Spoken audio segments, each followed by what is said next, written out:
You're listening to Spectrum on Voice FM. Mabel, you've got some positive news now. I do, yeah. In the midst of all the chaos that's going on in America, we have some allyship. Absolutely.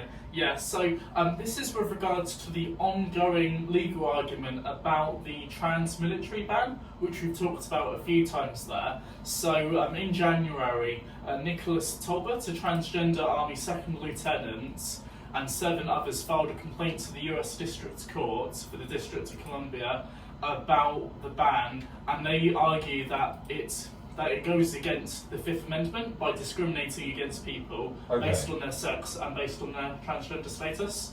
So yeah, this is ongoing. We don't necessarily have a win for this yet, but it's certainly a very strong case. And Judge Ana Reyes, who is the first LGBT judge in the DC District Court, who I think came in during Biden there and is a lesbian, they've been quite publicly lambasting the Department of Justice over the legality of the ban, and whether it's acceptable or not. Yeah. So yeah, we don't have a win for this just yet. You can read a full Pink News article about this online if you're listening in and you'd like to. That's released on March the 13th, so it's very, very contemporary right now. But with the way that it's worded, including the Fifth Amendment, this might well be a future trans win there about the military ban, so people aren't losing their jobs now in the States too. Yeah, with that, hopefully this is good news. She's really putting them to task, isn't she? Yeah, no, she is. And this is good because it would be the second trans ban that there's been, because that happened, of course, during Trump's first presidency. And, you know, say what you want about military of any country there and wars and everything bad going on in the world. These are people's jobs, and these are people's, in a country where you need healthcare to survive, that this is people's healthcare, this is their family's healthcare, and it's just been such a turbulent decade for them, of course, going over 2 presidencies now. I really do just wish them for the best. Yeah, fair play. Thank you very much for her allyship as well. Yeah, absolutely. Yeah. Okay, we're going to try and fit one more in before the top of the hour. Join us after this.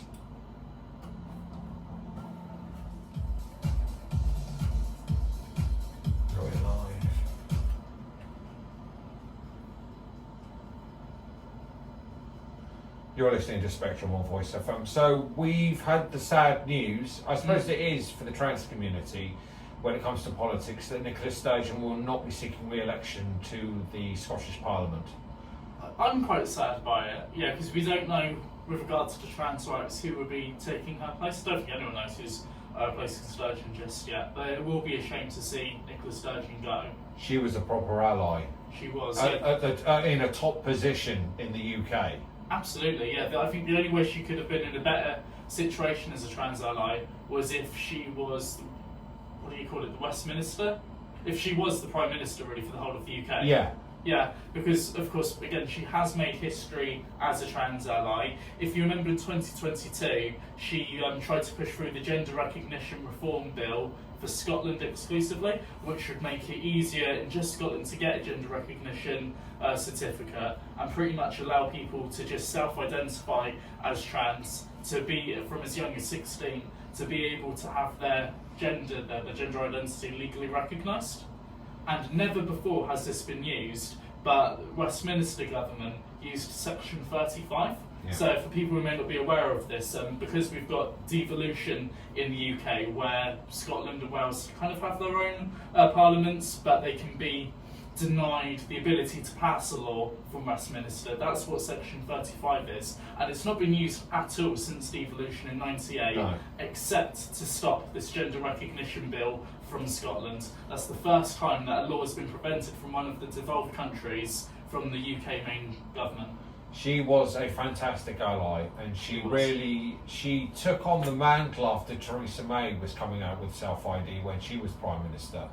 Yeah, she kept it going after Theresa May left. Yeah, and it is sad to see them step down. They have, it has to be said, there's a lot of controversy over expenditures, payments, the books of the SNP. Nothing to do with when she was First Minister, but stuff behind the closed doors. There's been a number of people arrested and interviewed. I see. Yeah, it's still unclear as to what has been going on, but yeah, it is a shame that she's decided to sit down. There were rumours she would take a top job somewhere, maybe in Europe, but it doesn't look like now because of all the controversy. Mm. But I would like to say thank you, Nicola, for standing up for us Absolutely. when no one else did. Mm. Okay, join us after these. Do you know the Voice FM is now available on smart speakers?